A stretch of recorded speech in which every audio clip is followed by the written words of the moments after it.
Livro segundo. O principal objetivo deste livro será mostrar os efeitos do primeiro abalo dado à esfera intelectual e conduzir o homem até o total desenvolvimento das suas faculdades. Capítulo 1. Primeiras formas do culto.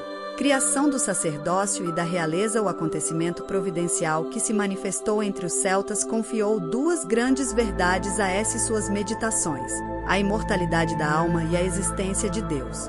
A primeira dessas verdades os impressionou e apoderou-se deles mais que a segunda. Eles compreenderam muito bem como a parte invisível deles próprios, que se sentia, se apaixonava, pensava e queria, enfim, podia sobreviver à destruição do corpo, porque ela podia velar enquanto o corpo dormia e ainda oferecer, nos sonhos, imagens mais ou menos fortes de sensações, paixões, pensamentos e vontades cujo efeito real não existia mais.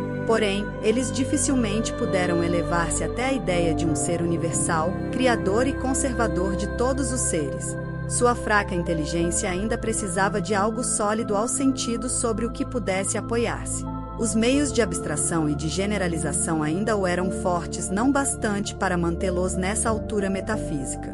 Não é que eles não reconhecessem o nome Pai de sublime que a Voluspa dera a esse ser desconhecido e para quem ela exigirá respeito. Mas esse nome de Pai, em lugar de elevá-los até ele, exortava-os a fazê-lo descer a si mesmos, apresentando-o apenas como o primeiro pai da raça bórea e o mais antigo dos seus ancestrais.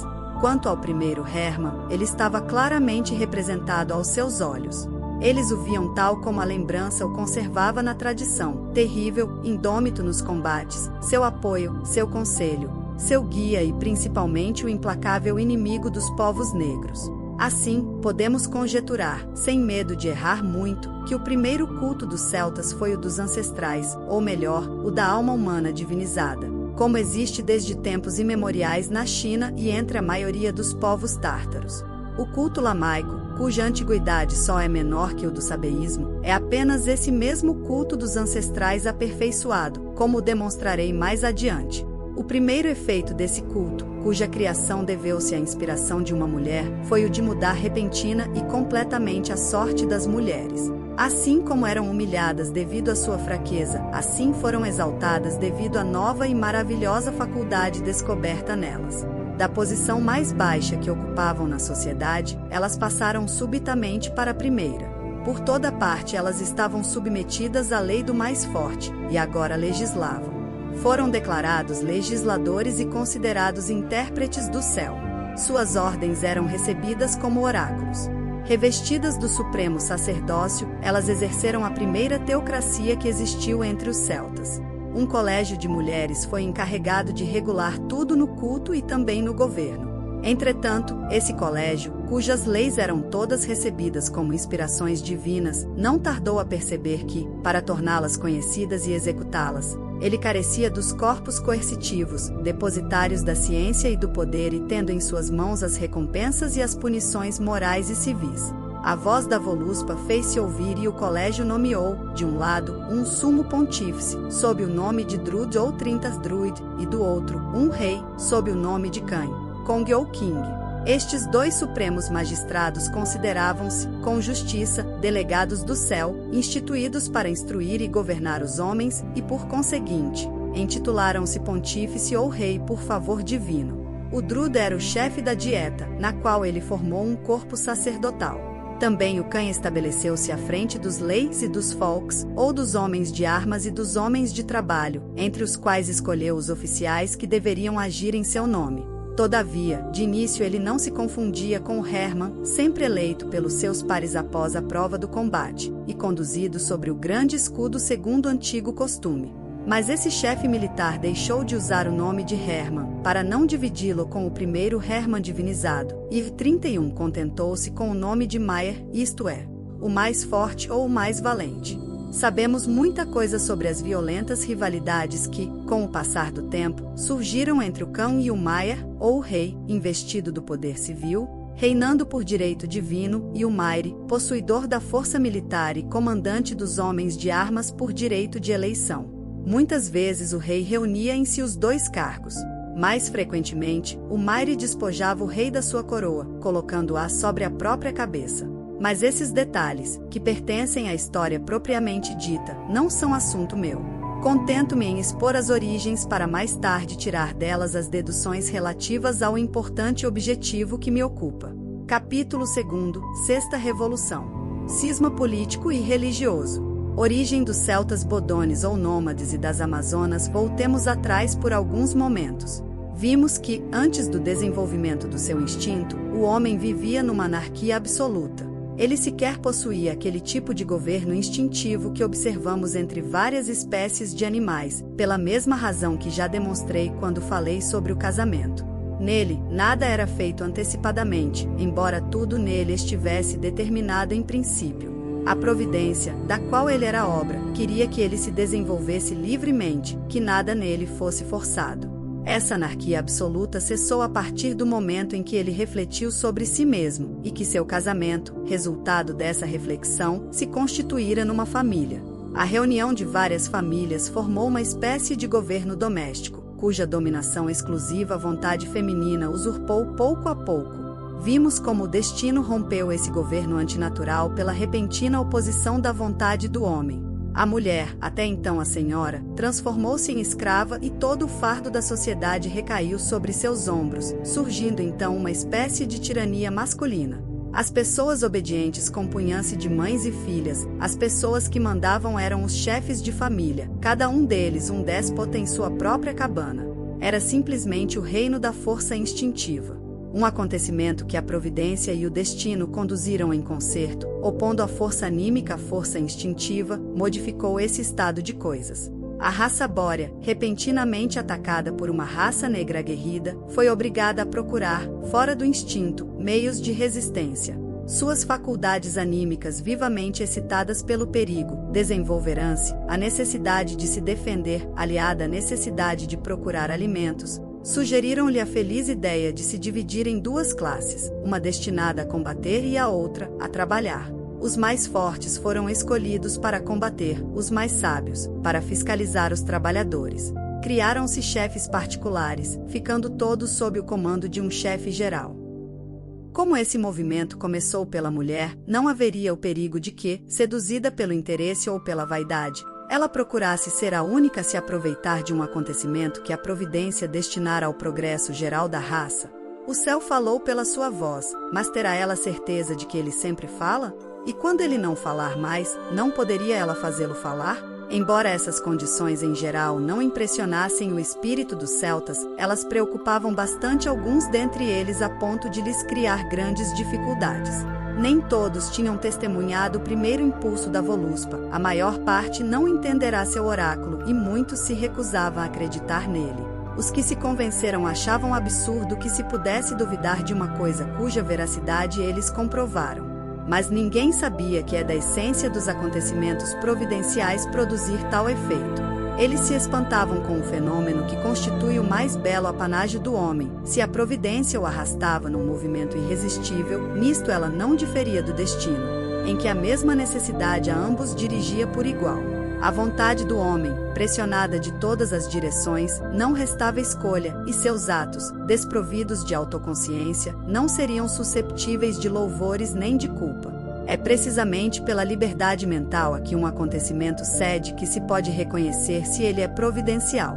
Quanto mais nobre, mais livre ele é; quanto mais forçado, mais ele se inclina para a fatalidade do destino. Essa liberdade mental, inerente aos acontecimentos providenciais, fez-se sentir aqui pela primeira vez e com vigor.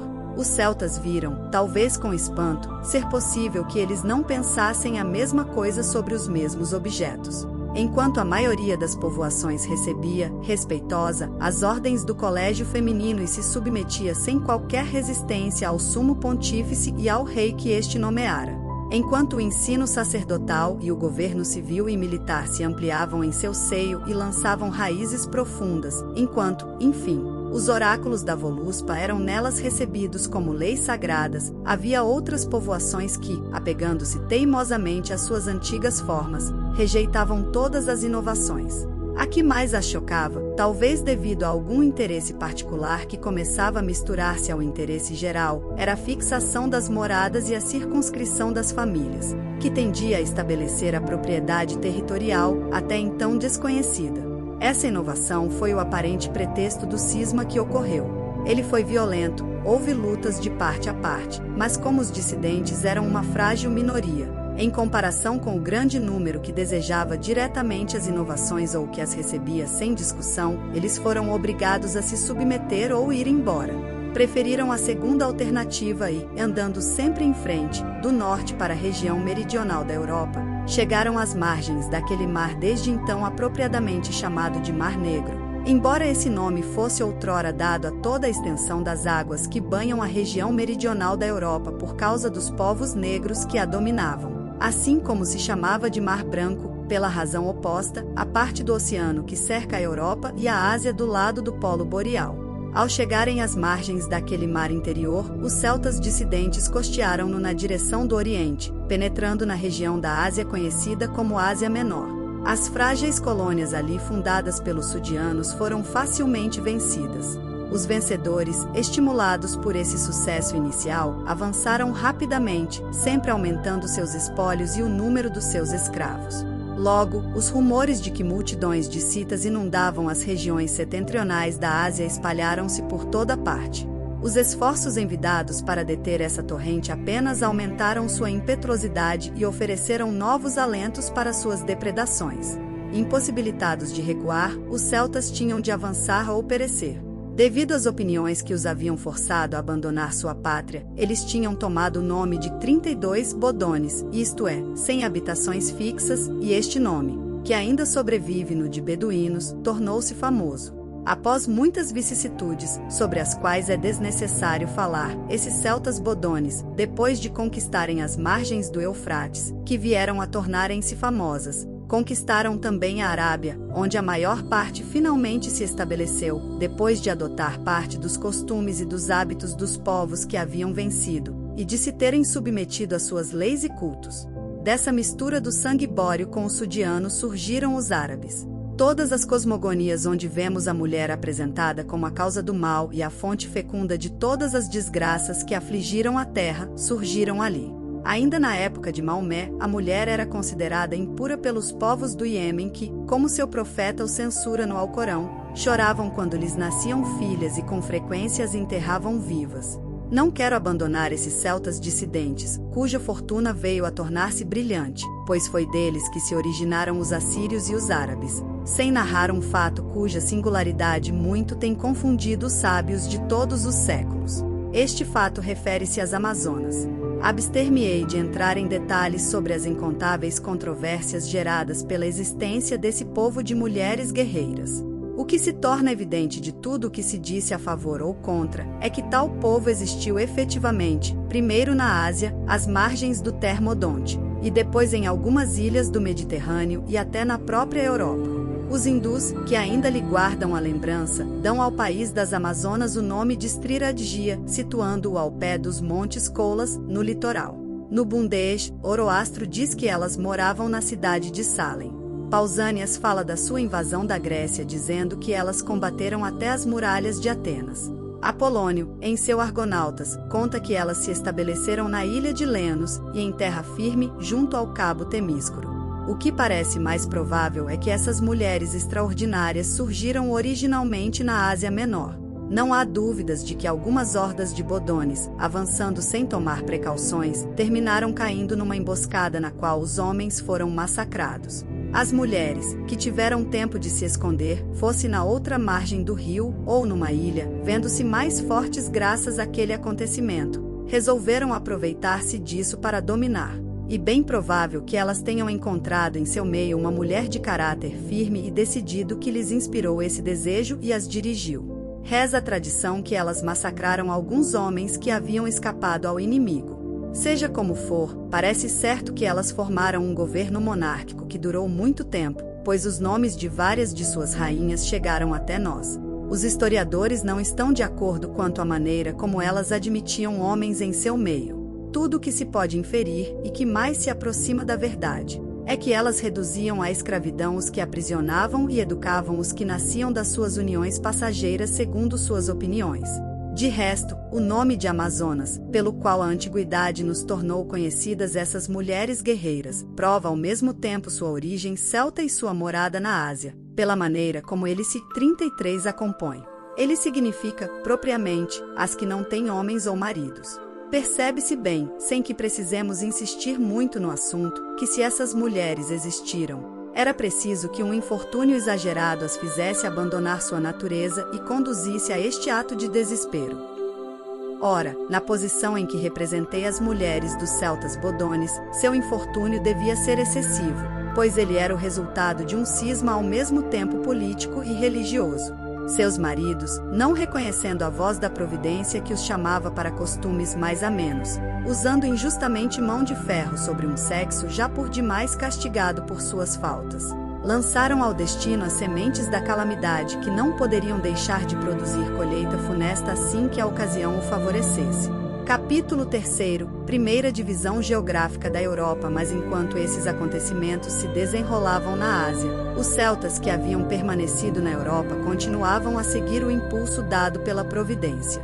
O governo teocrático e real se estabelecera ali e prometia os mais afortunados resultados. Já um número considerável de druidas, instruídos pelos cuidados do sumo pontífice, chamado Drude, espalhava-se por toda parte, acrescentando às duas classes já existentes entre os bóreos uma terceira eminentemente útil, pois tendia a manter a harmonia entre elas, impedindo, de um lado, a opressão e, do outro, a revolta. Esta classe, formada de homens chamados loer, isto é, os esclarecidos ou os sábios, formou entre nós o que hoje chamamos de clero. Muito antes, quando a teocracia dominava sozinha a Europa, e na ausência da realeza, os soberanos teocratas, cujas sés principais ficavam na Trácia, na Etrúria e nas 34 ilhas britânicas, tomavam o título de lar. Desta forma, a raça bórea dividiu-se em três classes e o que é digno de maior atenção que cada classe representava uma das três esferas constitutivas do homem, seguindo seu desenvolvimento, de modo que a dos folk, ou homens de trabalho, era análoga à esfera instintiva, a dos leite, ou homens de armas, à anímica, e a dos loer, ou homens esclarecidos, à intelectual. Esse desenvolvimento, embora perturbado por alguns abalos, fora admirável até então. Como a maioria da nação celta tendia a se fixar, foi preciso pensar em fazer a divisão de terras. Porém, antes de se chegar a esse ponto decisivo, era preciso primeiro conhecer e fixar seus limites. Desde os acontecimentos providenciais que já narrei, a guerra entre as raças branca e negra se reacendera mais intensa que nunca. Os celtas, imbuídos de um entusiasmo religioso e guerreiro, faziam prodígios de coragem. Os atlantes, pressionados de todos os lados, não mais podiam levar a campanha adiante. O tempo apagara as diferenças inicialmente existentes. As armas se haviam tornado mais ou menos iguais, e os celtas, instruídos na tática militar, descobriram em sua força física uma vantagem cada vez mais evidente. Todo o interior da região fora libertado do inimigo. Os sudianos, relegados às extremidades meridionais da Europa, no litoral, não mais podiam manter-se ali exceto com a ajuda de cidades fortificadas, que os celtas não tinham capacidade de sitiar e que, além disso, com uma poderosa marinha, não podiam ser vencidas pela fome. Tão logo a posse da Europa lhes foi assim assegurada, excetuando-se as costas meridionais, os druidas dividiram seu interior em três grandes regiões. A região central recebeu o nome de Teutsland, isto é, terra elevada, sublime ou terra de Teut. A região ocidental recebeu o nome de HO com acento circunflexo L-Land ou GHO com acento circunflexo L-Land, terra inferior.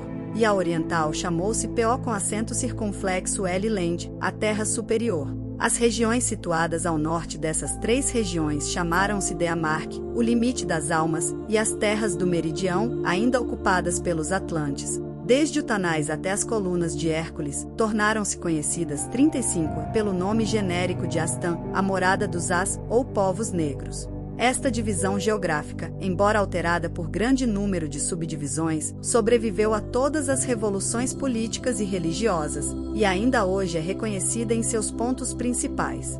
Quanto às vastas regiões que se 36 estendiam para além do Boristene, consideradas como o limite do Império Bóreo, tal como seu nome bem o indica, acreditava-se fossem totalmente desabitadas, servindo apenas de morada aos animais selvagens, dos quais o cavalo era o mais estimado. Aliás, foi por causa desse animal bélico que se deu àquelas regiões o nome de Rossland, a terra dos cavalos. Acreditando que as regiões situadas para além do Boristene e do Duna fossem inteiramente desabitadas, os celtas estavam muito enganados. Esta opinião errônea simplesmente demonstrava que eles haviam perdido de vista o seu berço, esqueceram que eles próprios descendiam daquelas regiões geladas. Enquanto eles davam grandes passos no caminho da civilização e, prestes a marchar para a conquista do mundo, já constituíam uma nação populosa e poderosa. Povoações desconhecidas que apenas transpunham os primeiros limites do estado social formavam-se em silêncio, aumentando em número e aguardando um momento favorável para, por sua vez, descerem das altas terras boreais, mudarem-se para um clima mais ameno e exigirem sua parcela dele.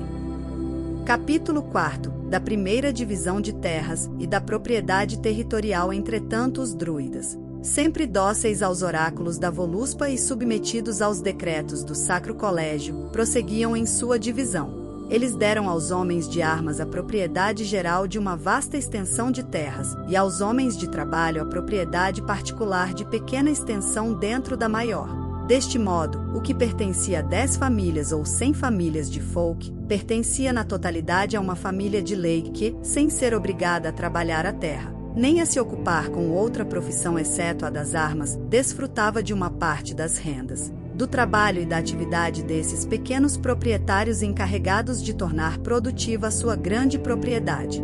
Várias pequenas propriedades formavam uma grande, várias grandes formavam uma ainda maior, e estas últimas, reunidas, constituíam outra maior ainda, de modo que se o primeiro homem de armas que dominava vários homens de trabalho tomava o título de barão, o segundo assumia o título de grande barão e o terceiro, de muito grande barão. O rei dominava todos os barões e desfrutava do direito honorífico da propriedade universal. Isto é, todas as terras eram consideradas suas e os grandes e pequenos proprietários reconheciam que recebiam dele seus respectivos direitos.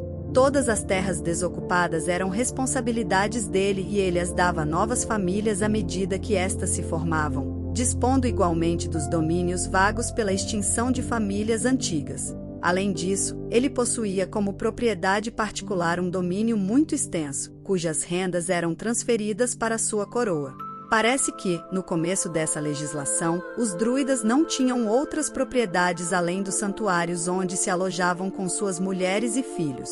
Sua renda principal consistia de uma espécie de dízimo cobrado antecipadamente sobre todos os bens do Estado. Mas as doações que lhes foram feitas com o passar dos tempos tornaram-nos proprietários de grandes extensões de terras ligadas a esses mesmos santuários e puseram-lhes nas mãos imensos tesouros. Após este rápido esboço, vê-se que as propriedades territoriais eram inicialmente de natureza tríplice e, por assim dizer, instintivas, anímicas e intelectuais. Os que imaginam que bastava um homem delimitar o primeiro espaço de terreno e dizer isto é meu para possuí-lo, cometem o maior equívoco. A possessão real do homem, sua possessão instintiva, não vai além do seu trabalho. A terra pertence a todos ou não pertence a ninguém. É preciso uma concessão providencial para assegurar-lhe a propriedade, e esta concessão só pode ser o efeito de uma legislação teocrática. A providência não se manifesta imediatamente, ela não vem ditar pessoalmente suas leis aos homens, mas sempre necessita de um órgão humano para fazer entender suas vontades. Somente quando esse órgão é encontrado é que a legislação teocrática tem início. Como disse, essa legislação começara entre os celtas na época determinada para isso. Ela acrescentara à força, o único poder existente então, 2 outros poderes destinados a se apoiarem mutuamente, a lei civil e a lei religiosa. O chefe militar que ocupava o primeiro lugar tivera de cedê-lo a 2 novos chefes instituídos para serem seus superiores, o rei e o sumo pontífice. O rei, pelo simples fato da sua coroação, fora declarado representante temporal da providência e, por conseguinte, o proprietário universal da terra. Logo, nessa qualidade, ele podia criar proprietários gerais, e estes, por sua vez, podiam estabelecer proprietários particulares. e foi exatamente o que se fez. Mas como a providência, cujo representante temporal é o rei, pelo menos conservava sua ação espiritual, da qual o sumo pontífice estava investido, o resultado é que o rei rendia a vassalagem da sua propriedade universal a esse sumo pontífice, por cuja voz seu direito fora promulgado, e que era justo o título que este reclamava, tanto para ele como para o corpo sacerdotal, uma parcela legal de todos os produtos. Se quisermos dar atenção às leis, e principalmente aos usos que, não obstante o número infinito de revoluções das quais a Europa tem sido teatro, estão ligados ao direito de propriedade territorial, veremos que todos eles tendem a provar o que eu enuncio, a saber, que primitivamente este direito não passava de uma concessão. De resto, não se deve confundir o que eu digo aqui sobre a propriedade territorial com o que já disse Alhures sobre a propriedade industrial. Estas duas propriedades não se assemelham em nada perante o direito. A propriedade industrial constitui um direito natural, inerente ao homem, uma necessidade da qual o Estado social tira seu princípio, ao passo que a propriedade territorial, ao contrário, repousa sobre uma concessão inatural, estranha ao homem, que só ocorreu muito tempo após a constituição do Estado social. Como disse, não há necessidade de lei para se estabelecer o direito de propriedade industrial, porque cada um sente instintivamente que o produto do trabalho de um homem lhe pertence, assim como seu corpo, mas somente após uma lei, e uma lei muito rigorosa, é que o direito de propriedade territorial pode ser aceito, porque o instinto repele a existência de tal direito e este jamais teria ocorrido se a inteligência na qual ele tem seu princípio não viesse a santificá-lo. Vê-se também que os homens exaltados, cuja vontade está localizada no instinto, erguem-se com violência contra a posse exclusiva da terra, perguntando sempre por que a grande maioria do povo é deserdada. A única resposta a dar a esses homens é esta: é porque a providência assim o quis. Ou, sem pretender conduzir pelos caminhos da providência um archote temerário, pode-se muito bem mostrar os motivos de tal vontade. Esses motivos são, evidentemente, os de dar à estrutura social uma elevação e um brilho que, sem eles, ela jamais teria alcançado. Capítulo V. Origem da música e da poesia. Invenção das outras ciências. Mais ou menos nessa época, talvez um pouco antes, aconteceram vários episódios que influenciaram perceptivelmente a civilização dos celtas.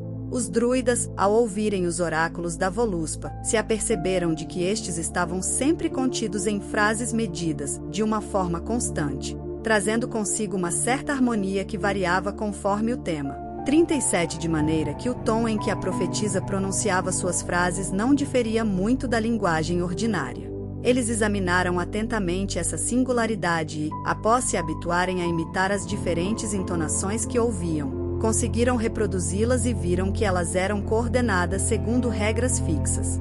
Regras que, à força de trabalho, conseguiram reduzir a um sistema, dando-lhe os princípios das duas mais belas concepções de que os homens podem honrar-se, a música e a poesia. Eis aí a origem da melodia e do ritmo.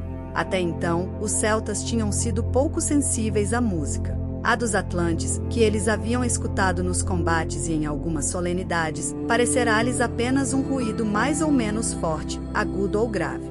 Procurando rivalizar esses inimigos, eles haviam criado alguns instrumentos guerreiros monocórdios, tais como os tambores, o símbolo, a cometa e a trombeta, com as quais conseguiam encher o ar de ruídos ou de sons formidáveis, mas destituídos de qualquer melodia.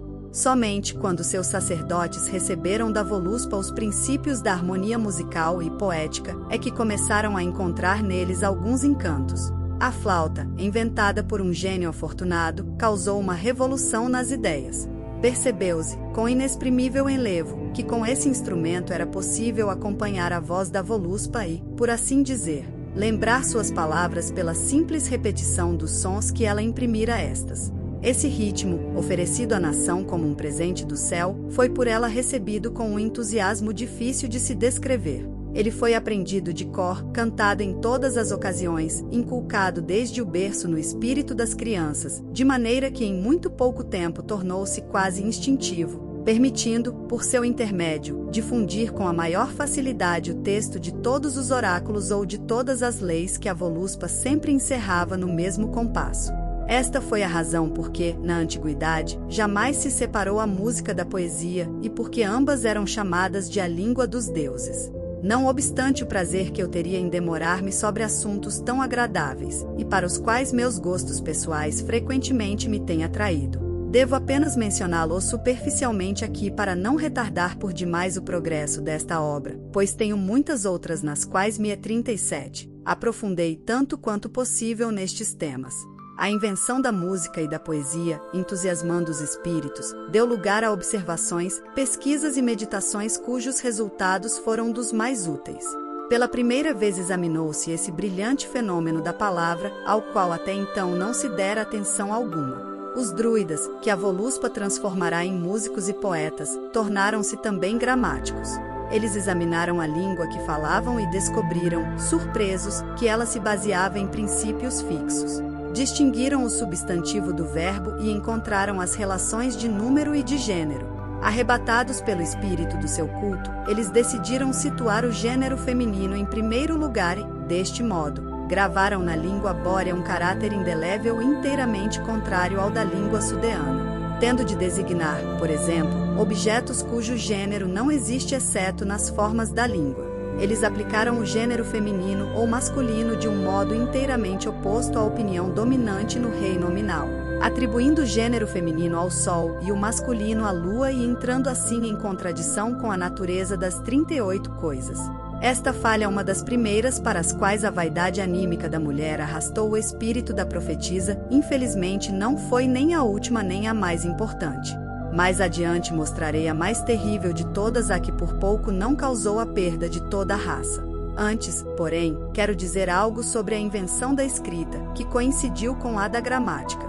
Como já disse, com a presença dos atlantes, os celtas haviam adquirido um vago conhecimento da escrita, mas seu espírito, ainda mal desenvolvido, não percebera toda a utilidade de tão admirável arte e pouco se ocupou dela. Somente quando os druidas começaram a refletir sobre seu idioma original é que eles sentiram a necessidade de fixar, pela escrita, as formas variáveis.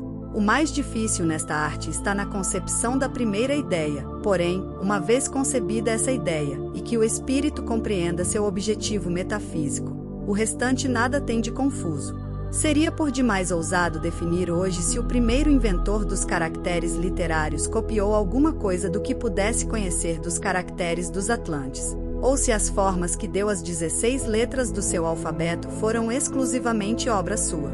O certo é que essas 16 letras adquiriram, em sua mão, uma direção diametralmente oposta à adotada pelos caracteres sudianos. Isto é, entre os atlantes, quando o escriba traçava seus caracteres numa linha horizontal, sua mão ia da direita para a esquerda. Entre os celtas escrevia-se ao contrário, indo da esquerda para a direita. Esta notável diferença, cuja causa, acredito, ninguém ainda descobriu, dependia do que direi a seguir. Na época bastante remota em que os caracteres atlantes foram inventados, a raça sudeana, ainda próxima da sua origem, habitava a África no hemisfério sul, de maneira que o observador, mantendo a frente para o sol e vendo esse astro surgir à sua direita e pôr-se à sua esquerda, seguiu naturalmente seu curso no movimento da sua escrita. Entretanto, o que era natural naquela posição, e inclusive poderia ser considerado sagrado pelos povos adoradores do sol, deixava de sê-lo no lado oposto do mundo, para os povos setentrionais, situados muito distantes dos trópicos. Entre esses povos, ao contrário, o observador voltado para o sol via esse astro nascer à sua esquerda e pôr-se à sua direita, de modo que, partindo do mesmo princípio que orientara o escriba sudiano, o celta deveria naturalmente traçar sua escrita no sentido oposto. O conhecimento desta causa, aparentemente tão simples, deu ao observador uma chave histórica que lhe será de grande utilidade, pois todas as vezes que ver qualquer escrita seguir a direção da direita para a esquerda, como acontece com a fenícia, a hebraica, a árabe, a etrusca, etc., ele poderá remontar sua origem à raça sudeana e, ao contrário, ao ver essa escrita seguir a direção oposta, da esquerda para a direita, como a rúnica, a armênia, a tibetana, o sânscrito, etc., ele não se enganará ao considerá-la de origem bórea. Os celtas distinguiram seus caracteres alfabéticos pelo nome de rúnicos, e esta palavra, que me impressiona, Deixa-me agora convencido de que eles imitavam alguma coisa dos caracteres atlantes. Eis a razão: os atlantes possuíam dois tipos de escrita, uma hieroglífica e outra vulgar ou cursiva, como está mais que provado pelo testemunho do Egito. O último lugar da terra onde seu poderio brilhou pela derradeira vez.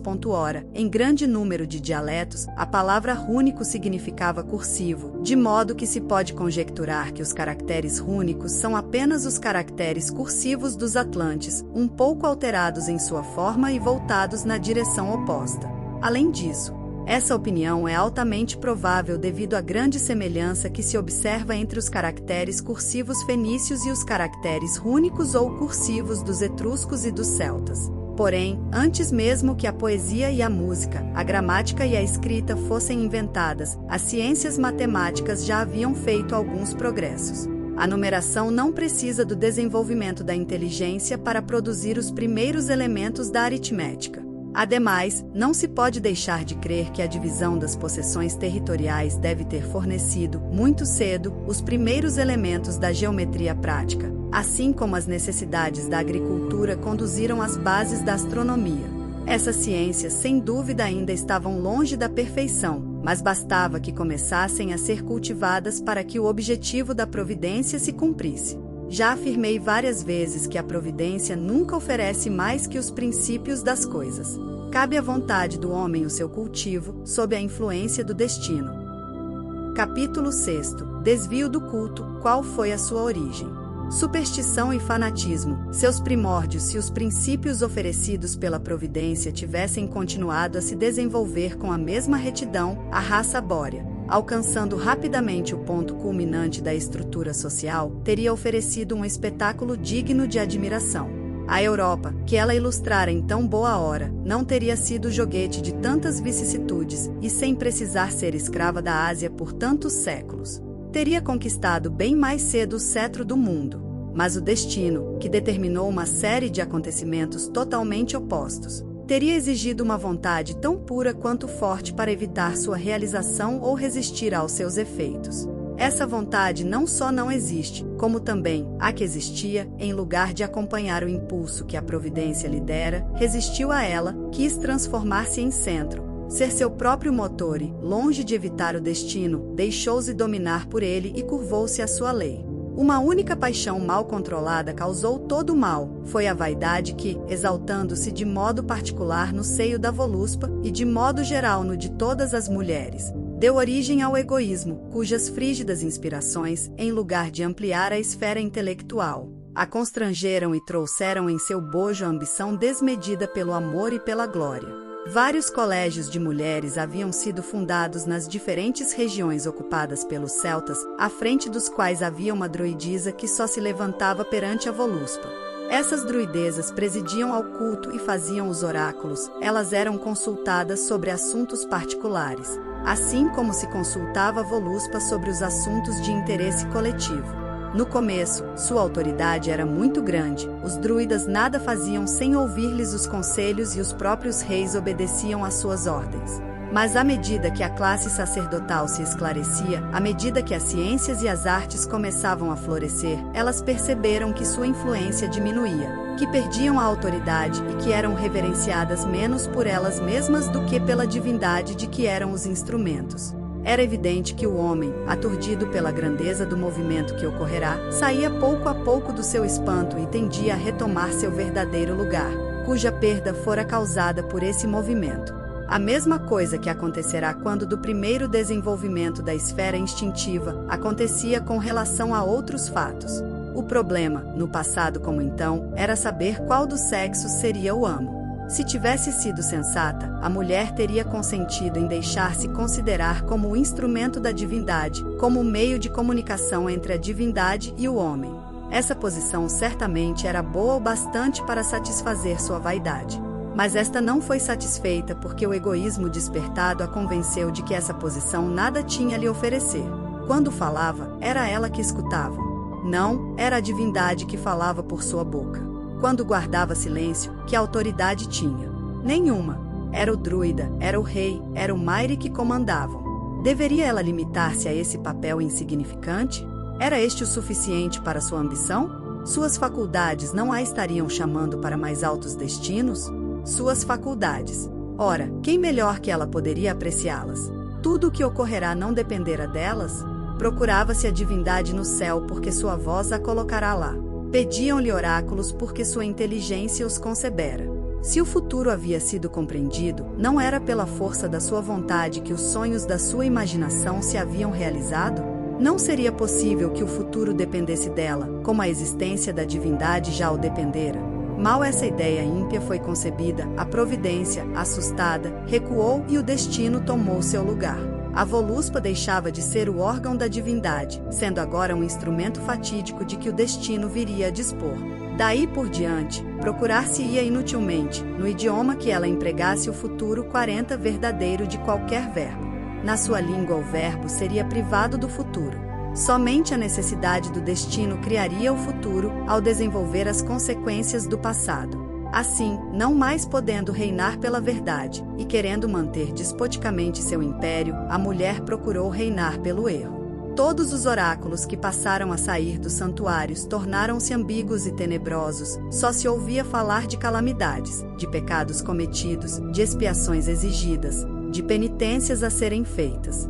A divindade suprema, Teutade, outrora apresentada sob a imagem benevolente de um pai, aparecia apenas com os traços austeros do tirano. O primeiro 41 Hermann, transformado em deus da guerra sob o nome de Thor, deixará de ser o ancestral protetor, sempre ocupado com o bem-estar da nação, passando a ser um deus terrível e severo que deu a si mesmo os títulos mais assustadores. Foi chamado de pai da carnificina, o despovoador, o incendiário, o exterminador. Ele teve por esposa Friga ou Freia, a dama por excelência que, não menos cruel que seu marido, indicava antecipadamente nos combates os que deveriam morrer e, por um bizarro contraste, tinha numa das mãos a taça da voluptuosidade e, na outra, o gládio que dedicava à morte. Uma superstição terrível substituiu o culto simples adotado até então, a religião tornou-se intolerante e bárbara. Todas as paixões que agitavam a alma da Voluspa inflamaram as almas dos ancestrais que, como ela, tornaram-se ciumentos, ávidos e desconfiados. Os sacrifícios inocentes que lhes eram normalmente dedicados não mais podiam contentá-los. Imolaram-lhes animais, substituíram as libações de leite por libações de sangue e, como era preciso estabelecer uma diferença entre os ancestrais dos particulares e os da nação, chegou-se a sacrificar vítimas humanas a Teutade, a Thor e a 42. A Freia, acreditando-se que o sangue mais puro e nobre deveria também ser o mais precioso. E não se pense que essas vítimas eram escolhidas entre os cativos, os escravos, não. As mais nobres cabeças eram com frequência as mais ameaçadas. As druidezas, inspiradas pela Voluspa, conseguiram impressionar os espíritos com tal embriaguez que se considerava favorecido pelos deuses aquele a quem a sorte escolhesse para ser enterrado vivo ou para verter seu sangue ao pé dos altares. As próprias vítimas se felicitavam por terem sido escolhidas. Não havia exceções. A cegueira ia ao ponto de se considerar como o augúrio mais favorável quando o próprio rei era chamado para tal honra. Sem respeito pela sua posição, imolavam-no em meio aos aplausos e brados de alegria de toda a nação. As festas nas quais se ofereciam esses sacrifícios atrozes repetiam-se com frequência. A cada 9 meses celebrava-se uma, durante a qual 9 vítimas por dia eram imoladas durante 9 dias consecutivos. Por qualquer motivo as druidezas exigiam um mensageiro para visitar os ancestrais e lhes levar novas dos seus descendentes. Ora esse infeliz era lançado sobre a lança do Hermann Saiu, ora o esmagavam entre 2 pedras, ora afogavam-no num remoinho. Porém com mais frequência deixavam-no esvair-se em sangue para se tirar disso um augúrio mais ou menos favorável conforme o sangue jorrasse com mais ou menos intensidade. Mas quando o receio de uma desgraça iminente agitava os espíritos, é que a superstição revelava o que tinha de mais horrível. Se quisesse descrever o grande número de imagens que se me apresentam à lembrança, não acabaria nunca. Aqui, um é exército que dedica seu general à morte, ali, é um general que dizima seus oficiais. Vejo um monarca sexagenário ser queimado em honra de Teutade, ouço os gritos dos 9 filhos de Aquino estrangulados nos altares de Thor. É por Freia que se abre o poço profundo onde se enterrarão as vítimas a ela dedicadas.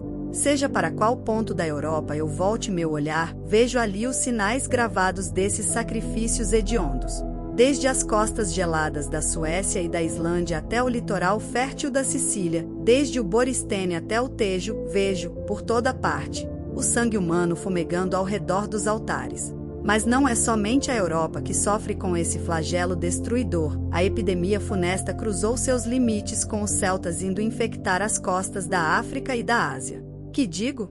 Ela também sai pela Islândia levando seu veneno até o outro hemisfério, se foi da Islândia que o México recebeu esse costume abominável. Seja qual for o lugar onde o vemos estabelecido, na região norte ou sul da Terra, no ocidente ou no oriente, podemos, sem erro, ligar sua origem à Europa. E no sombrio horror das suas florestas que ele nasceu, e seu princípio, como já disse, foi a vaidade ferida e a fraqueza que deseja dominar. É verdade que essa fraqueza foi muitas vezes punida pelas suas faltas. Com frequência, o gládio que as mulheres mantinham suspenso sobre a cabeça de um sexo que elas só sabiam governar pelo terror, caía sobre seu próprio peito. Sem falarmos aqui das jovens virgens que eram enterradas vivas ou eram lançadas aos rios em homenagem à Freia, não nos devemos esquecer que as mulheres dos reis e dos principais do estado eram obrigadas, pela crença supersticiosa que elas próprias haviam criado, a acompanhar seu marido para o túmulo, estrangulando-se em seus funerais ou lançando-se às chamas da sua pira. Esse costume bárbaro, que ainda persiste em algumas regiões da Ásia, foi levado para lá pelos celtas vencedores. Capítulo 7. Sétima Revolução no Estado Social. Estabelecimento da teocracia, o culto supersticioso e feroz a que um fatal desvio das leis providenciais havia submetido os celtas. O terror que o acompanha naturalmente e esse hábito de sentir sempre a morte pairando sobre suas cabeças os tornavam inacessíveis à piedade. Intolerantes por princípio e valorosos por instinto, eles matavam com a mesma facilidade com que morriam. A guerra era seu elemento, somente em meio às batalhas e quando a fadiga lhes abatia o corpo é que seu espírito, assaltado por fantasmas de todos os lados, tinha uma espécie de repouso. Nos lugares por onde a vitória guiava seus passos, seguia-se a devastação. Inimigos implacáveis das outras religiões, eles lhes destruíam símbolos, derrubavam os templos, quebravam as estátuas e, com frequência, quando estavam prestes a entrar numa batalha decisiva, juravam exterminar todos os homens e animais que lhes caíssem às mãos, o que executavam à maneira dos interditos, como os hebreus viriam também a fazer muito tempo mais tarde. Desta forma, eles acreditavam honrar o terrível Thor, o mais valente dos seus ancestrais, sem imaginar que o próprio Teutado pudesse ter outro meio de demonstrar sua força e seu poder que não fosse a carnificina e a destruição. Para eles, a única virtude era a coragem, o único vício, a covardia. 43 deles chamavam o inferno de Nifelém, a morada dos covardes. Convencidos de que a guerra era a fonte da glória neste mundo e da saúde no outro, eles a consideravam um ato de justiça e pensavam que a força que dá um direito incontestável sobre os fracos revelava a marca evidente da divindade. Quando desgraçadamente eram vencidos, eles recebiam a morte com um destemor bárbaro, esforçando-se para rir enquanto morriam, mesmo em meio a tormentos. Por mais de uma vez tiveram eles ocasião de exercer sua paixão favorita. Os atlantes, atacados até os limites das suas cidades, iam sendo vencidos por toda parte. As costas do Mediterrâneo, devastadas desde as margens do Mar Negro até o Grande Oceano, pertenciam aos celtas. Os poucos sudianos que tinham permanecido ali foram reduzidos à escravidão. Senhores de grande número de portos, os vencedores não perderam tempo em criar uma espécie de marinha com a qual, após chegarem facilmente às costas da África, ali fundaram colônias. Conduzidos por um dos seus maires, cujo grande valor fizera com que o nomeassem Herol, eles percorreram a Espanha e, sempre pilhando e devastando os estabelecimentos dos atlantes, chegaram ao famoso local chamado desde então de Colunas de Hércules. Creio que não me engano em dizer que o local recebeu esse nome graças àquele acontecimento porque, como já observei, o nome Hércules não difere do de Herol. Além disso, conservou-se uma antiga tradição a respeito. Disse que o sobrenome desse Hércules, de origem celta, era Ogmi. Ora, a palavra Ogmi significava, em celta, a grande potência ou a grande 44 armada. Assim, nessa época os celtas já dominavam toda a Europa, conduziam suas hordas até a África, ameaçavam o templo de Amon e faziam tremer o Egito. Temia-se que aquele poder bárbaro conquistasse o mundo inteiro. Ele viria a tornar-se irresistível se viesse a ser o senhor daquele antigo reino cuja fundação, segundo Heródoto, remontava pelo menos 12.000 anos antes da nossa era. Esse acontecimento, se tivesse ocorrido, teria sido um dos mais funestos para a humanidade, mas a providência o impediu. Ela não podia modificar diretamente a vontade pervertida da raça bórea, mas podia castigá-la. E assim fez. Alguns celtas, que retornaram à Europa vindos da África, levaram consigo para lá os germes de uma doença desconhecida, ainda mais terrível em seus efeitos porque destruía a própria esperança da população ao atacar a geração em sua infância. Deram-lhe o nome de elefantíase, talvez por causa do elefante, que parecia ser sua origem. Em pouco tempo essa doença cruel espalhou-se do sul ao norte e do ocidente ao oriente, causando devastações pavorosas. Os celtas infectados perdiam subitamente as forças e morriam de esgotamento. Nada podia combater seu veneno. A Voluspa, quando a interrogaram, ordenou sacrifícios expiatórios inutilmente. As vítimas humanas, imoladas aos milhares, não afastaram aquele flagelo. A nação perecia. Pela primeira vez em muito tempo, esses indomáveis guerreiros, que só sabiam recorrer à força, sentiram que esta não era tudo. As armas lhes caíam das mãos. Incapazes da menor ação, eles se arrastavam pelos seus acampamentos solitários, lembrando mais espectros do que soldados. Se os atlantes estivessem então em condições de atacá-los, eles estariam perdidos. Naquela época havia, entre os druidas, um homem sábio e virtuoso, mas cujas ciências e virtudes pacíficas pouca atenção haviam merecido até o momento. Esse homem, ainda na flor da idade, sofria em seu íntimo com os erros dos seus compatriotas, acreditando, com justa razão, que seu culto, em lugar de honrar a divindade, a ofendia. Ele conhecia as tradições de sua terra e estudará muito a natureza. Desde que viu a doença fatal fazer suas devastações, não teve dúvida de que se tratava de um flagelo enviado pela providência. Ele a examinou cuidadosamente e descobriu sua causa, mas buscou inutilmente um remédio. Desesperado por não poder fazer o bem que pretendia, andando certo dia pela floresta sagrada, sentou-se ao pé de um carvalho e adormeceu. Em seu sono, pareceu-lhe que uma voz forte o chamava pelo nome. Julgando que acordava, viu diante de si um homem de porte majestoso, envergando o manto dos druidas e tendo na mão uma vara em torno da qual se enrascava uma serpente. Espantado com tal fenômeno, ele ia perguntar ao desconhecido o que significava tudo aquilo, quando este, tomando-o pela mão, fê-lo levantar-se e, mostrando-lhe na própria árvore ao pé da qual se deitara um belo ramo de visgo, disse-lhe: ó, rã, eis o remédio que procuras. E tirando do seio uma pequena foice de ouro, cortou o ramo e lhe entregou. E após ter-lhe ensinado, em poucas palavras, a maneira de preparar o visgo e usá-lo, desapareceu. Acordando sobressaltado, perturbado com o sonho que tivera o druida, não duvidou que ele fosse profético. Prosternou-se ao pé da árvore sagrada onde a visão lhe aparecerá e agradeceu do fundo do coração a divindade protetora que a enviará. Em seguida, tendo visto, com efeito, que a árvore tinha um ramo de visgo, ele o tirou respeitoso e levou-o para sua cela, adequadamente envolto na ponta do véu que lhe servia de cinto. Após fazer outras preces, para invocar as bênçãos do céu para seu trabalho, ele iniciou as operações que aprenderá e conseguiu levá-las a bom termo. Quando acreditou que o visgo estivesse pronto, ele se aproximou de um doente desesperado e, fazendo-o engolir algumas gotas do seu remédio divino, misturadas num licor fermentado, viu com inexprimível alegria que a vida, prestes a extinguir-se, se reanimara e que a morte, obrigada a abandonar sua presa, fora vencida. Todas as experiências que fez tiveram o mesmo êxito e em poucos rumores sobre suas curas maravilhosas se espalharam. De toda parte acorreram doentes. O nome de Rã estava em todas as bocas, acompanhado de 1000 bênçãos.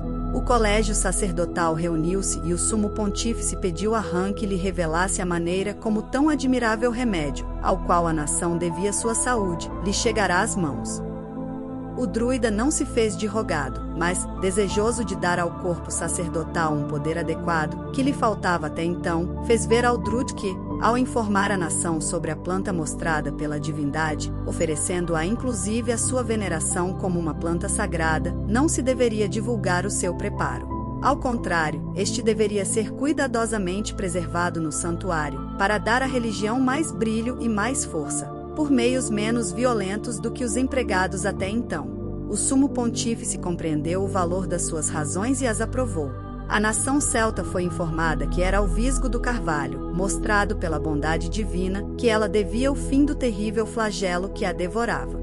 Mas também soube, ao mesmo tempo, que a propriedade misteriosa daquela planta, a maneira de colhê-la e de prepará-la, estavam reservadas somente aos leis, excluindo-se as duas outras classes, os leites e os folks. Esta foi a primeira vez que, em relação à casta sacerdotal, as duas outras castas, de homens de armas e de homens de trabalho, foram reunidas numa só, dando origem a uma nova ideia e a uma nova palavra.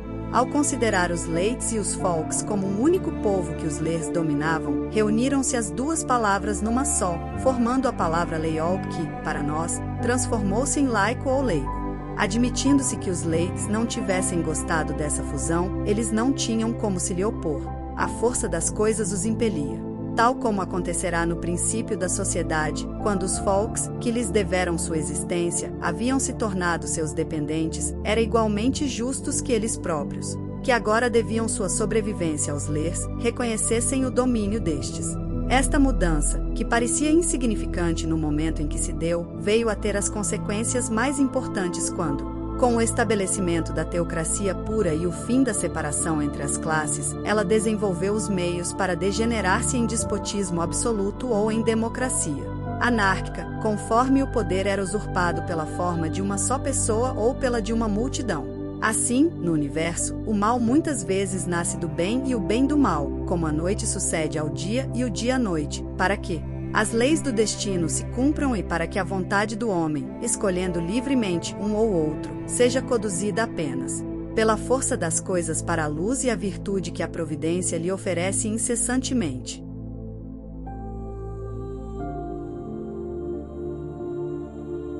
Capítulo 8. Aparição de um enviado divino. Criou-se uma festa solene para celebrar o feliz acontecimento. A intenção era que a comemoração da descoberta do Visgo do Carvalho coincidisse com o início do ano, que foi situado no solstício de inverno. Como a noite mais escura cobria o polo boreal nessa época, acostumou-se a considerar a noite como o princípio do dia, chamando-se de noite-mãe a primeira noite após o solstício. Era no 45 e meio dessa noite misteriosa que se celebrava o New Ale, quer dizer, a nova saudação ou a nova saúde. Portanto, a noite tornou-se sagrada entre os celtas, surgindo então o costume de se fazer a contagem por noites. O sumo pontífice regulou a duração do ano de acordo com o curso do sol, e a dos meses, pelo da lua. Podemos julgar, pelas tradições que chegaram até nós desses tempos remotos, que esta duração foi estabelecida após cálculos bastante precisos, como a anunciar que Jace, 46, dispunha de vastos conhecimentos de astronomia. Como não me permiti apresentar detalhes nesta obra, abster-me-ei de tecê-los para cerimônias realizadas na colheita do Visgo do Carvalho. 47. Encontramos, em 1000 lugares, tudo o que podemos desejar saber a respeito. Devo apenas mencionar que o ser misterioso que o mostrará o druida Han, honrado como um dos ancestrais da 48 raça bórea, foi chamado de Esculápio, isto é, a esperança da saúde do povo, e considerado como o gênio da medicina. Quanto ao druida Han, seu destino não terminaria ali. A divindade que o escolhera para salvar os celtas da destruição inexorável ao deter o tremendo flagelo que os entregava à morte, o escolhera também para arrancar dos seus olhos a venda da superstição e transformar seu culto homicida. Mas neste caso, sua missão não seria assim tão fácil de cumprir. A epidemia física era evidente aos olhos de todos, e os ameaçava por igual.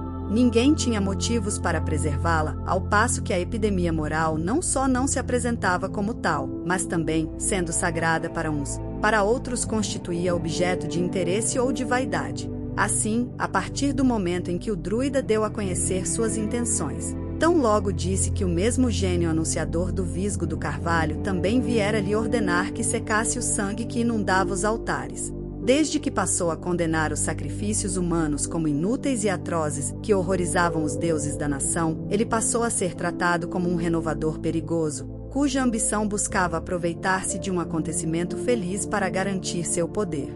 Consultada, a Voluspa de início não ousou tratá-lo de ímpio e rebelde. A ascendência que ele passará a ter sobre grande parte da nação pelo imenso serviço que lhe prestará ainda não permitia semelhantes expressões. Mas após tê-lo elogiado, ter-lhe agradecido o favor que fizera, ela se apiedou da fraqueza de sua alma e o apresentou como um homem pusilânime.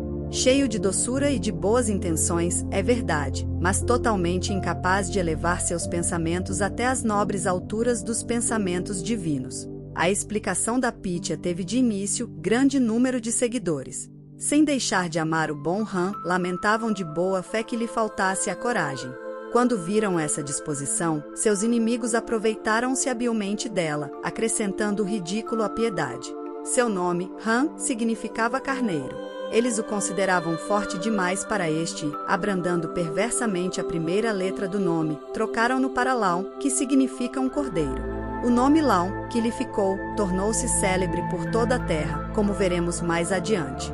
O homem pode recusar os benefícios da providência, mas esta mesmo assim o conduz à sua meta. Os celtas, não reconhecendo-lhe a voz, desdenhando e perseguindo seu enviado, perderam sua existência política e cederam para a Ásia uma glória que poderiam ter conservado para a Europa. O destino fora ainda forte demais para que a cega vontade do homem não se dobrasse diante dele. Capítulo 9. Resultados desse acontecimento. O enviado divino é perseguido. Ele se separa dos celtas não obstante a decisão da Voluspa a seu respeito, Han mesmo assim prosseguiu em seu movimento. Ele manifestou de viva voz sua intenção de abolir toda sorte de sacrifícios sangrentos e anunciou que a 49. Esta era a vontade do céu revelada pelo grande ancestral da nação, Ogas. Este nome, com que ele substituiu o de Teutade, teve o efeito que desejava. Os celtas, conforme adotavam ou recusavam suas opiniões, logo se viram divididos em Ogases e Teutades, podendo-se desde já imaginar qual seria o resultado do cisma que se avizinhava. Para dar ao seu partido um ponto de convergência ainda mais firme e evidente, o druida inovador aproveitou-se da alusão que se fazia ao seu nome e tomou por emblema um carneiro, deixando que seus seguidores o chamassem de Han ou Laon, conforme quisessem considerá-lo do ponto de vista da força ou da doçura. Os celtas, ligados à antiga doutrina, opuseram-lhe o touro, por causa de Thor, seu primeiro Hermann, adotando aquele animal 50, robusto e fogoso como símbolo da sua audácia e da sua firmeza. Estas foram as primeiras insígnias conhecidas na raça bórea e esta foi a origem de todos os brasões posteriormente usados para distinguir as nações entre si e as famílias, uma da outra. Com cada um, de acordo com a sua opinião, arvorando o carneiro ou touro, os partidários de um e de outro não tardaram a passar dos insultos às ameaças, e destas aos combates. A nação viu-se por um momento numa situação extremamente perigosa. Han percebeu isto, e como seu caráter pacífico o afastava de toda sorte de recursos violentos, ele tentou persuadir seus adversários. E demonstrou, com grande sagacidade e talento, que a primeira Voluspa, ao fundar o culto dos ancestrais, dera menos provas de sua missão celeste do que ele porque, falando só em nome do primeiro Hermann, ela detivera apenas os males parciais e só oferecerá leis particulares e a miúde funestas.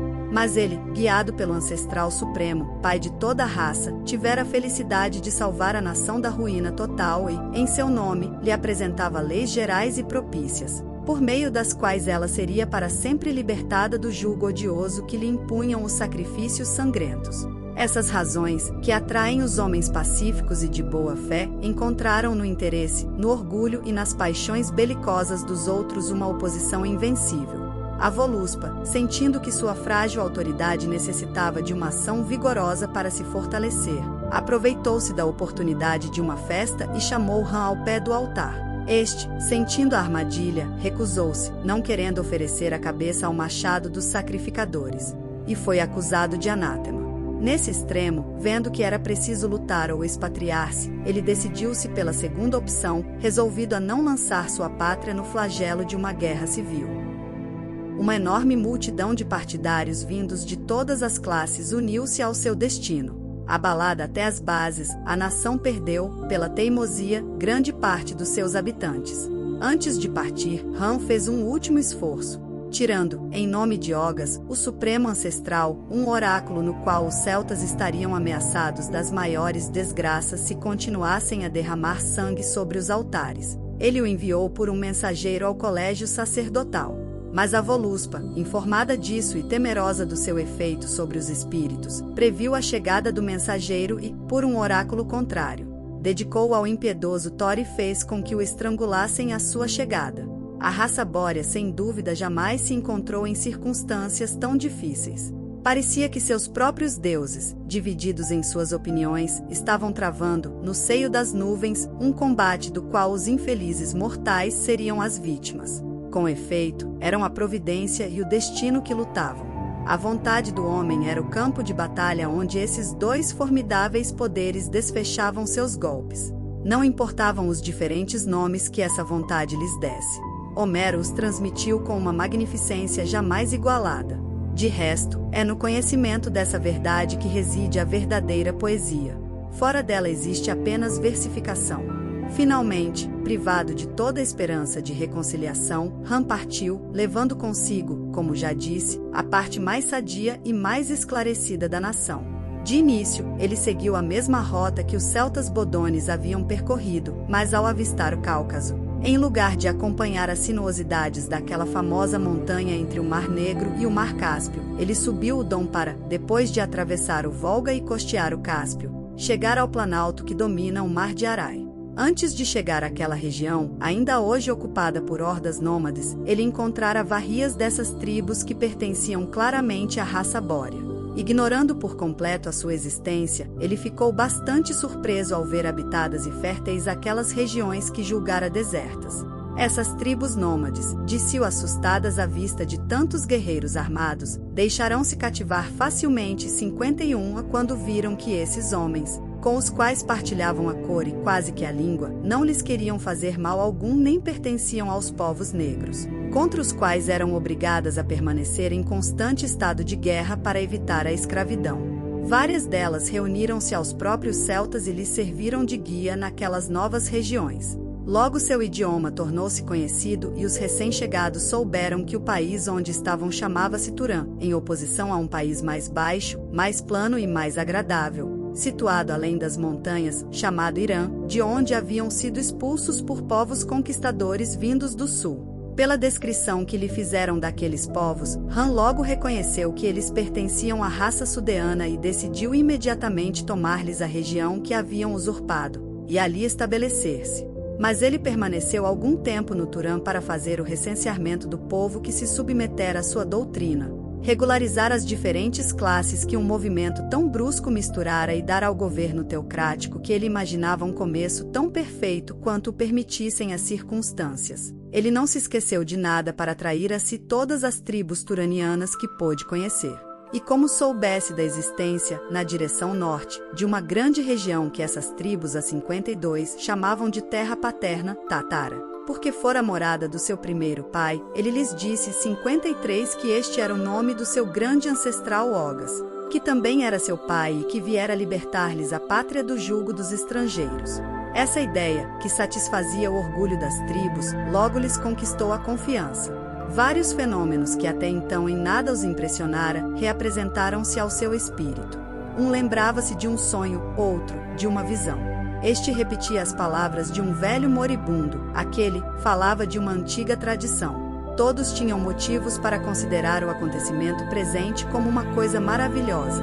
Seu entusiasmo contagiante aumentou e logo atingiu o auge. É da natureza do homem acreditar na ação da providência sobre si, para que não acredite nisso. É preciso que suas paixões o seguem ou que acontecimentos anteriores tenham determinado que sua vontade se curve sob as leis do destino, ou então que sua própria vontade, arrastando-o consigo, tome o lugar da providência. Capítulo X. Quem era Ram? Seu pensamento religioso e político. Vários mensageiros foram despachados da Alta Ásia para levar as novas sobre o que estava acontecendo, e as notícias espalharam-se até os rincões mais distantes. Viram-se chegar de todas as partes tribos nômades curiosas de ver o enviado do seu grande ancestral, ávidas por participarem da guerra que se preparava. Em várias ocasiões importantes, Ram mostrou-se digno da sua elevada reputação. Sua viva sabedoria prevenia todas as necessidades, aplanando cada dificuldade. Fosse falando ou agindo, sentia-se em suas palavras e em suas ações algo de sobrenatural.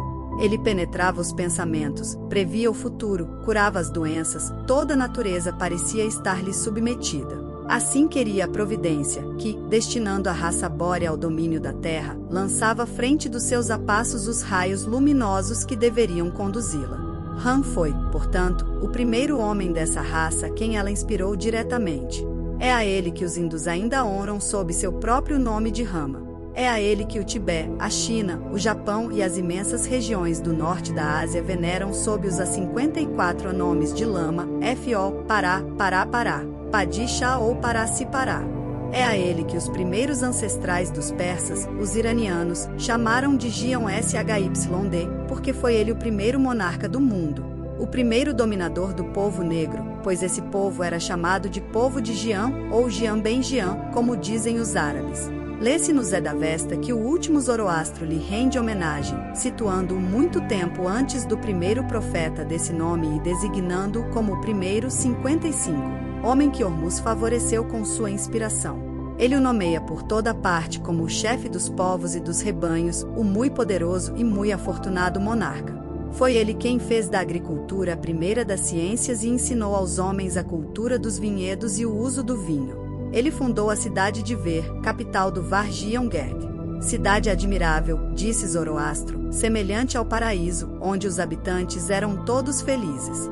Os livros sagrados dos hindus expressam-se quase com os mesmos termos. Eles representam Ram como um teocrata poderoso, ensinando a agricultura aos homens selvagens, dando leis novas aos povos já civilizados, fundando cidades, destronando reis perversos e espalhando felicidade por toda parte. Arrio, que dá a Ram o nome de Dionísio, isto é, a inteligência divina, informa que aquele príncipe ensinou aos homens, que antes da sua chegada viviam uma vida errante e selvagem, a semear as terras, cultivar a vinha e fazer a guerra. Zoroastro, cujo objetivo era a reforma do culto persa, entretanto, acusa Gion Shyd de orgulho e diz que o fim do seu reinado não correspondeu ao seu princípio. Alguns comentaristas acrescentam que esse teocrata ofendeu a divindade ao tentar pôr-se em seu lugar, usurpando-lhe as honras divinas. Esta censura teria sido mais justificada se Ram, com efeito, tivesse anunciado como objeto do seu culto o ser dos seres, o Altíssimo, o próprio Deus em sua insondável unidade. Mas suas ideias não eram capazes de se elevar a tais alturas, e admitindo que o fossem, as do povo que ele conduzia não teriam conseguido acompanhá-lo. Embora já tivesse passado por grandes desenvolvimentos na raça bórea, a esfera intelectual ainda não conseguia alcançar tais alturas. Como já disse, a ideia que ela compreendia com mais facilidade era a da imortalidade da alma, eis porque o culto dos ancestrais era o que melhor lhe convinha. A ideia da existência de Deus, que está ligada àquele culto, a impressionava apenas de modo vago e confuso. Os celtas viam em Teotade ou em Ogas apenas a coisa em si que estas palavras expressavam no sentido mais físico, o Pai universal ou o grande ancestral da sua nação. Ram, ao apresentar-se como procurador desse pai ou desse ancestral comum, afirmou que a vontade dele se refletia na sua, ao se revestir, por assim dizer, da imortalidade sacerdotal e ao convencer seus seguidores que sua alma não deixaria o corpo atual exceto para tomar outro, a fim de continuar a instruí-los e governá-los desta forma, de corpo em corpo, até a consumação dos séculos. Ram não realizou um feito tão audacioso quanto o que Krishna, Fo e o próprio Zoroastro fariam muito mais tarde. Ele não saiu da esfera das coisas sensíveis e compreensíveis, como os outros o fizeram. Reconhecendo a imortalidade da alma, sua doutrina era uma consequência simples. Sobre o grande ancestral, ele afirmava apenas o que dizia sobre si mesmo, e ao dizer que renasceria para prosseguir em seu ministério, ele dizia apenas que a imortalidade da sua alma, em lugar de exercer-se de maneira invisível, faloia de modo visível na terra. Assim, sua doutrina e as formas do seu culto serviam-se mutuamente de sustentáculo e de provas. Hoje, com as ideias adquiridas após longos séculos, não de se espantar que, ao julgarmos o culto lamaísta, encontremos nele grandes falhas, sobretudo se não soubermos separar a ferrugem das superstições que os tempos sobre ele depositaram, empanando seu brilho. Mas se quisermos examiná-lo no silêncio dos preconceitos, sentiremos que este culto era o mais conveniente que se poderia oferecer naquela época à inteligência do homem. Ele sucedia ao sabeísmo que, atacado já pela vetustez, tremia em todas as terras e só se podia manter com sua intervenção. Era o culto dos ancestrais elevado à mais alta perfeição de que era capaz. Era simples em seus dogmas, inocente em seus ritos e muito puro na moral dele resultante. É verdade que não elevava muitos espíritos, mas também não os abalava demais. Sua principal virtude, a piedade filial, oferecia às instituições civis uma base quase inabalável. Estou convencido de que, se alguma coisa na Terra pudesse declarar-se indestrutível, este culto teria tal direito acima de todos os outros. Veja-se como, decorridos tantos a 56 séculos, no Japão, em toda a China, no Tibete e nas imensas regiões da Tartária o culto lamaísta ainda domina, não obstante o grande número de revoluções ocorridas nessas paragens. Han, que escapara à perseguição, sendo dotado de um caráter doce e compassivo, baniu toda a perseguição do seu culto e proscreveu todos os ídolos e sacrifícios sangrentos. Ele dividiu a nação em 4 classes, acrescentando, assim, mais umas 3 já existentes entre os celtas. Essas classes, que sobreviveram na Índia, são a dos sacerdotes, a dos guerreiros, a dos trabalhadores e a dos artesãos. Assim, ele dividiu a classe dos folks em 2, dando a ambas a independência da propriedade territorial. Os sumos pontífices pertenciam à classe dos sacerdotes e foram considerados imortais. Sua alma jamais deixava o corpo exceto para ir habitar outro, e sempre o de um menino criado para esse fim. A dignidade real tornou-se hereditária numa única família da classe militar e essa família, considerada sagrada, tornou-se inviolável. Os magistrados civis foram escolhidos pelo rei na classe dos trabalhadores e deviam receber seus poderes judiciários do sumo pontífice. Os artesãos forneceram os obreiros e os servidores de todo tipo. A escravidão foi abolida. Após ter criado as bases simples do seu culto e do seu governo, Han, 44 cercado da veneração de um povo numeroso e dedicado às suas ordens, desceu do Turã, onde permanecerá até então, e penetrou no Irã, para conquistá-lo e ali estabelecer a sede da sua teocracia.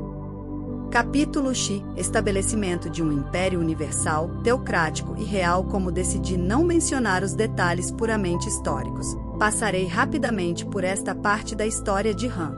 Tudo o que se conservou na tradição parece ser alegórico.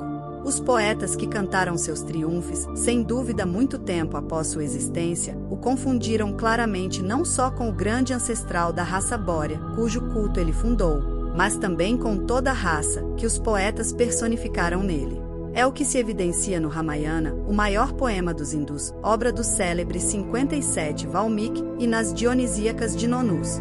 Sem nos determos nas alegorias, que pouco nos interessariam aqui, prossigamos em nossa exploração histórica para em seguida tirarmos dela ilações úteis que nos permitam alcançar conhecimentos morais e políticos verdadeiros e apoiados na própria natureza das coisas. O que mais tem desorientado os filósofos modernos é a falta de erudição positiva e tradicional. Eles não só desconhecem o homem em si, como ainda ignoram o caminho que este ser já percorreu e as diferentes modificações por que passou.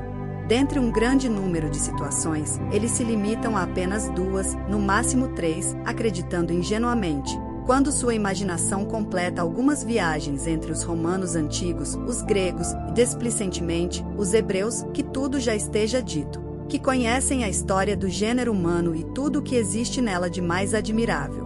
Eles não sabem que Roma e Atenas representam somente pequenos acidentes políticos de determinada forma, cuja generalização é impossível, e que os hebreus portadores de uma tradição que não compreendem, não podem oferecer às suas meditações mais que um livro fechado com 7 selos, mais difíceis de serem rompidos do que os mencionados no Apocalipse. Abordaremos todas estas coisas nos seus devidos lugares. Antes, porém, terminemos nossa jornada com largos passos através dos séculos que nos separam delas. Os sudianos, há muito estabelecidos no Irã, opuseram ao teocrata celta uma resistência vigorosa. Mas nada pôde deter o entusiasmo religioso que Han incutira em seu exército. A cidade sagrada de 58 a Estacar foi tomada de assalto. Após uma batalha geral e decisiva travada a pouca distância da capital, eles foram totalmente vencidos. Todos os que recusaram submeter-se foram obrigados a deixar o Irã. Em desordem, uma parte rumou para a Arábia e a outra para o Industão, aonde já chegará a notícia da sua derrota. Tendo construído uma cidade para ali estabelecer a sede do seu sumo pontificado, Han consagrou Ra 59 a verdade que anunciava, chamando-a, por isso, de Var. Mas ele sonhava em consolidar e ampliar seu império. O grande Khan que ele sagrara fixou residência em Estachari e, sozinho, restabeleceu sua prosperidade. Os Khans inferiores obedeceram às suas ordens. Um deles, à frente de poderoso exército, dirigiu-se para a Ásia Menor, então chamada de Plaksha, enquanto o outro, marchando na direção oposta, chegou até as margens do Sindh, hoje chamado Indo, e, não obstante a formidável oposição que ali encontrou, cruzou o rio e penetrou no Industão. Os dois Khansonã tiveram o mesmo êxito. O que rumara para o norte encontrou os celtas bodones, com os quais fez aliança, mas teve antes de combater as Amazonas, cujo domínio eliminou por completo. Essas mulheres guerreiras, obrigadas a se submeter ou abandonar o continente asiático, refugiaram-se em pequeno número nas ilhas de Chipre, Lesbos e em algumas outras do arquipélago.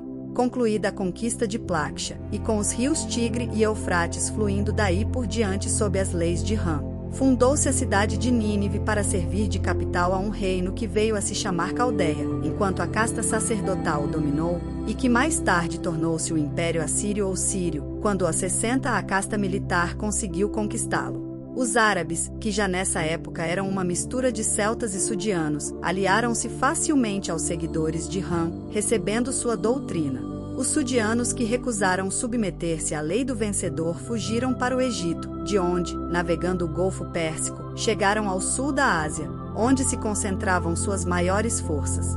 O Khan, que cruzara tão afortunadamente o Sindh, sendo logo depois vencido pelo inimigo, foi obrigado a cruzá-lo novamente, em desordem. Os rumores da sua derrota chegaram aos ouvidos do grande Khan, que marchou em seu socorro, inutilmente.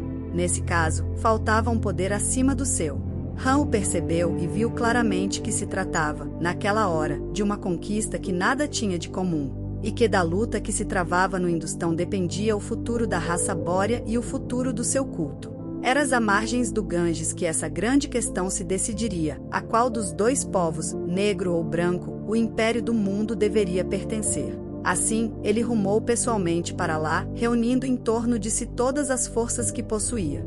Diz a tradição que grande número de mulheres, chamadas Tíades, combateu sob suas ordens, assim como uma multidão de homens selvagens, chamados sátiros. Eram, sem dúvida, uma parte das Amazonas, que se havia submetido, e as tribos de tártaros errantes que ele reunirá e civilizara. Segundo essa mesma tradição, a guerra durou 7 anos, sendo marcada pelos mais espantosos fenômenos. Em incontáveis ocasiões, Ram manifestou recursos superiores aos da humanidade. No coração dos mais áridos desertos, quando suas tropas eram devoradas por uma sede ardente, ele descobriu fontes abundantes, que pareciam jorrar de dentro das rochas à sua voz. Quando os víveres faltavam, ele encontrava recursos inesperados numa espécie de maná que ensinou a usar. Com o aparecimento de uma epidemia cruel, seu gênio mostrou-lhe o remédio que deteve a devastação. 61 Parece que ele usou o suco salutar de uma planta chamada rom. Esta planta, que seus seguidores passaram a considerar sagrada, substituiu o visgo do carvalho, logo esquecido. Porém, o que mais espantou foi ver esse poderoso teocrata que, transportado pelos acontecimentos de uma guerra prolongada para o seio de uma nação que há muito alcançara o mais alto grau de civilização e era industriosa e rica, igualou-a em indústria e superou-a em riquezas.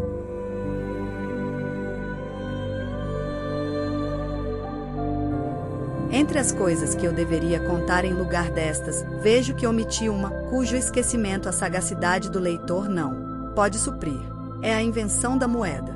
Esta invenção, como todas as que são muito importantes, perde-se na noite dos tempos. Os autores que a julgavam moderna, como Vacher ou Serlin, têm demonstrado um conhecimento muito restrito da antiguidade. Quando da fundação do Império Chinês, a moeda já era utilizada. Sabe-se que o imperador Kang Hai, tendo reunido moedas de todas as dinastias, possuía algumas que remontavam à época de Yao. Ele mostrou aos missionários Franceses, algumas delas, de origem indiana, cunhadas em formas e muito mais antigas que as dos primeiros monarcas. Chineses. Não se pode duvidar que certos metais, sobretudo o ouro, a prata e o cobre, tenham sido escolhidos desde tempos imemoriais como sinais representativos de todos os outros objetos, devido à facilidade com que se pode dividi-los sem que percam nada do seu valor. Como observa muito bem Corte de Gebelin, é o que acontece quando se precisa de um valor representativo muito pequeno. Onde encontrar esse valor numa coisa que, sem se alterar em nada, possa se apresentar inteira ou oferecer divisões tão pequenas quanto se queira? Uma ovelha, um boi, não podem ser divididos sem serem destruídos. Um couro, um tecido, um vaso, uma vez divididos, não mais podem ser reunidos num todo. Somente os metais apresentam tal faculdade, tendo sido esta que os fez entrar na composição deste símbolo chamado moeda, um símbolo admirável sem o qual nem o comércio verdadeiro nem a civilização perfeita podem existir. Suponho que foi na época da primeira aliança que os celtas celebraram com os atlantes que eles conheceram a moeda. Conhecimento este de início bastante confuso, como todos os outros, mas que se fixou e se aperfeiçoou pouco a pouco. As situações imediatas em que Han se encontrava devem ter-lhe ampliado necessariamente o uso.